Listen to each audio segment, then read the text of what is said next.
क्या आप जानते हैं, टीवी देखने और कहानी सुनने या किताब पढ़ने में से किस चीज में बच्चों का जो दिमाग है विकसित होता है? चलिए मैं आपको बताता हूँ कुछ ऐसे ही फैक्ट जो बच्चों के दिमाग को विकसित करते हैं।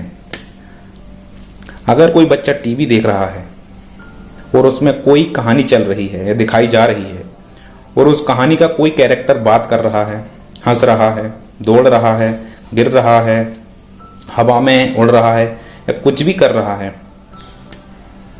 वह हमारी आंखों के देखने पर साफ हो जाता है, क्लियर हो जाता है।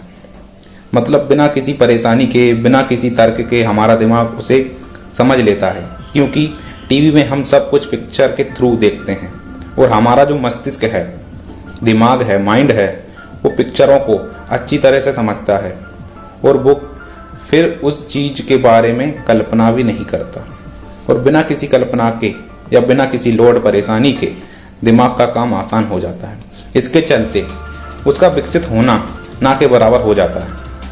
वहीं अगर कोई बच्चा कहानी सुनता है या किताब पढ़ता है तो उसका बिल्कुल उल्टा होता है। जैसे कि अगर कोई बच्चा कहानी सुन रहा है और उस कहानी का कोई कैरेक्टर बात कर रहा है, हंस रहा है, देख रहा है, दौड़ रहा है, हवा में उड़ रहा है या कुछ भी A to Z, उसे वह बच्चा सिर्फ सुन रहा है, देख नहीं पा रहा। ऐसी स्थिति में, इसी नहीं देख पाने की स्थिति में वह बच्चा उसको कल्पना करेगा, इमेजिन करेगा।